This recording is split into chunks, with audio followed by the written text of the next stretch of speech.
Y'all remember when I recently covered this keyboard? The NUPHY Air 60HE? The first real low-profile Hall effect gaming keyboard? My gosh, I absolutely love this thing! But I really hate 60% keyboards. Well, luckily, NUPHY just released the Air 75HE. Their low-profile Hall effect keyboard in a 75%. I don't know about you guys, but the 60% craze is long gone. Like, let's leave that back in the ducky days. 75% bare minimum, even though I still prefer TKL, but this is so much better. Now, as far as the difference of the Air 75 to the Air 60, besides it being, again, 75% compared to 60%, as you get more shortcuts in your arrow keys right over here, as on a 60% you don't, which is, again, the reason I don't like it. Is some keys, I need my F or my arrow keys right there. It's just more versatile in multiple situations. Now, as far as the keycaps you're sitting here, these are the replacement keycaps that you can get. They are ABS and they are shine through. These are the stock keycaps, which are definitely much better keycaps. You get them with the Air 75 as well. You got these couple cosmetic clear keycaps, and these are actually PBT, very nice solid keycaps. These replacement ones over here are ABS. You do get that grease on them. They're pretty chintzy keycaps, and me personally, I'm not a fan of the font, but I'm also not a fan of purple, hence the reason I changed them. Now, what I want to show you is them actually plugged in as we look at these keycaps here. So the RGB is going to fire up, and hopefully you can see it with my lighting here, which you do still see it in the background. It's nice and subtle, but with these switches being south facing here, you're going to see that LED down towards the bottom more lit up, and the keycap up top is kind of faded. Again, I'm not sure how well the camera's picking it up, but it does not look good at all. Now, when you come over here and you plug it into, say, the 60%, if I can get the USB in there, we're gonna plug that in. Again, you can see those LEDs shining towards the bottom bit there a little bit more, which these are not shine through keycaps other than the clear ones, and you kind of get the vibe that I'm talking about, what you're gonna see over here with this compared to that. It just doesn't look good. Now, the other thing you noticed as I plugged these keyboards in, one thing I really complained about on the 60 is that USB port being on the side. It definitely gets in your way if you're gaming. It's coming off over to the side. Just, again, not a position I really preferred. Over here on the 70, it's actually on the back end. Absolutely love that. That was one of my biggest complaints about the 60HE. Love how it's now on the back end. Now, as far as the build of this keyboard, oh my gosh, it is so solid for a low profile keyboard. It definitely has some loft in it, as you got that metal frame going all the way around it. You got a little bit of branding on the side stating Air 75HE. As you remember on the 60, it would state 60 back there. Again, coming to the back side, you got your different modes, mode 1, 2, and 3, which I'll show you in the software here in a second. Again, that USB port on the side. The bottom of the case is plastic, as you got rubber feet on each corner, 2 levels of pop-out feet, and then this little branding on the back stating Air 75. Again, the 60 will state 60 there. But no joke, the build of this, being a low-profile keyboard, is so solid. Now, flipping the keyboard back around and talking about these pop-out feet here, as again, this is a low-profile keyboard, which you do have a slight incline on, but I caught myself wanting to use one level of pop-out feet right here, but again, you do have 2 levels right there if you're interested. But anyways, taking this keyboard around, if I was to use it on that one level of pop-out, if I'm typing or whatever, just to get a little fatigue off, being low profile again, any type of use, and if I wanted to move it, bam, it just always popped down. And what I noticed that is the first level of pop-out feet are incredibly loose right here. Now the second set, as I feel like I'm gonna break it, is incredibly tight. So if we're on that second level right there, I mean, I can move it across my desk and it's not gonna pop down. Again, that was a bit of a stinker because these first level of pop-out feet are pretty much unusable. Now I want to give you a quick sound test of the keyboard. I'm also going to do a sound test compared to the 60HE, not so much 75 and 60, but again letting you get a sound difference of the keycaps going from these ABS to again these PBT. So let me put this little case up there to prevent any vibration, and I'm going to put my microphone right up there. Let's get this sound test / comparison.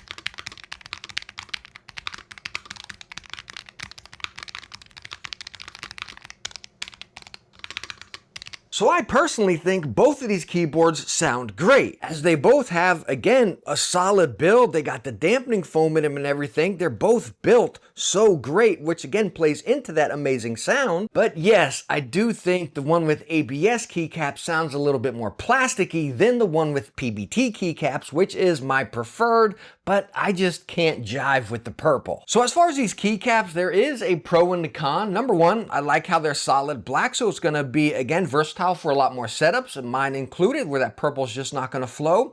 But as far as looking at these keycaps, they are a standard stem. And if you look at the switch right here, you can see it is standard. So if I come over here and grab a regular keycap from any old random keyboard, you can see the same on the bottom.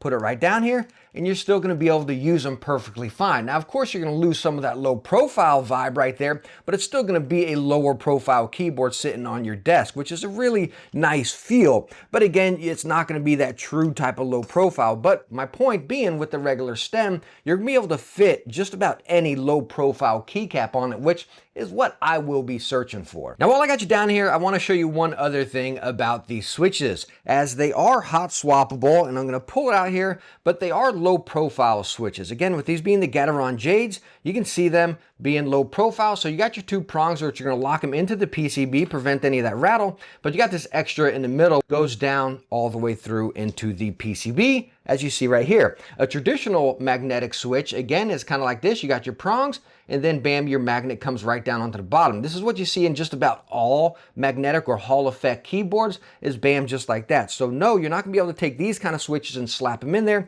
You are gonna need these low profile ones, so it actually goes down into there. Now, I know software is usually the boring part of videos, but I believe this one's worth a watch. Luckily, it's web-based, as we're gonna go right into here to the NUPHY IO, which, let me show you this first actually. Here, let's go into NUPHY's website.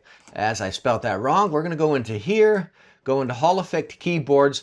And the thing that's kind of tough about this board is you can't really find, again, the software accessed really easy. You kind of scroll down here. Where are we gonna get? We're gonna try to find it. Okay, no, it's not there. Let's go on down here. Wait, did I pass it up? Nope. Where is it? Here you go, right here, and you can launch the IO, which is kind of a stinker. Like if we come right here to their website, I personally can't find it anywhere. If we go down here, user manuals, console firmware, FAQ, there's no like Hall effect keyboards. Is going to bring us back to the product menu. If we click on that, so there's real no easy way to really find it. Let's click user manual, see if I'm missing something.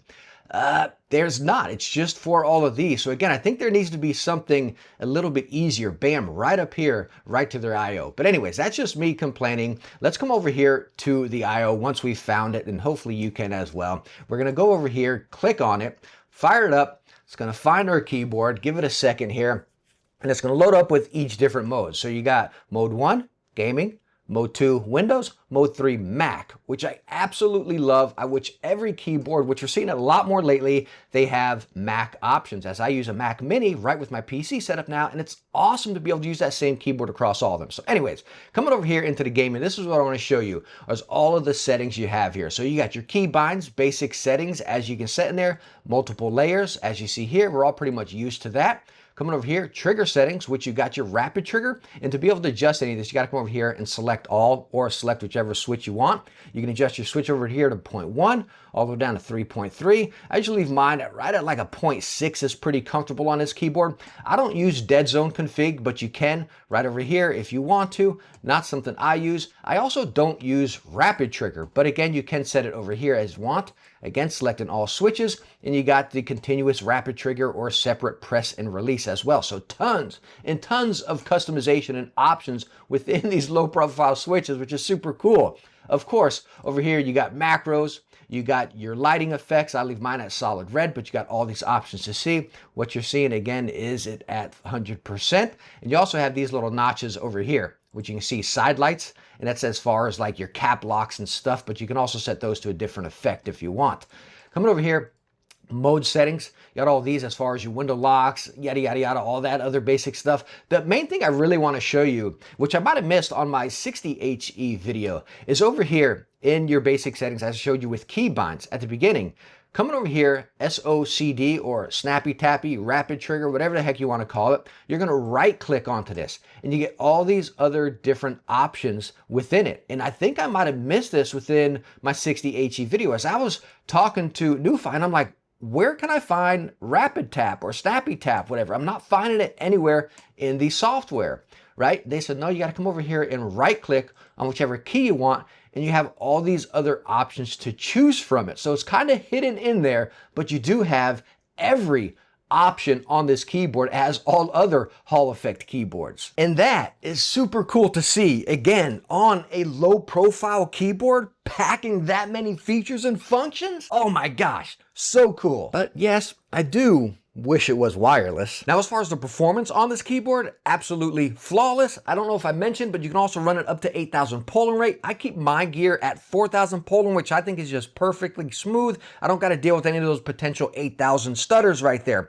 But again, keeping it at 4,000 right here, it was flawless. I keep mine, again, using adjustable actuation. I usually 0.6, and I do use rapid snap, snappy tap, whatever the heck it's called these days. I do not use rapid trigger. And again, as far as my core experience using it, it was fast, it was snappy, it was right to the point, and it felt great using it. The only issue I actually had in my gameplay is sometimes I would accidentally get some fat fingers on other keys. As with these keycaps, they are pretty much flat profile across them. You don't have really much space in between them, so you can easily fat finger another switch. Hence the reason I get like tab or something and the scoreboard would come up mid-round. That was something that did drive me nuts, but that is, again, these darn keycaps, not really the keyboard itself. So I will be on the hunt again for some replaceable keycaps for this board. But as far as the core performance, it performed just as good as every other Hall Effect keyboard. It's just luckily we have low profile here. So after taking a look over the new NUPHY Air 75HE keyboard, would I recommend it? Heck yes, easily all day long. I mean, it's only $10 more than the 60HE. Like, that is so cool to see. You don't got a massive price heist within these. The only thing I would want is, again, a wireless option.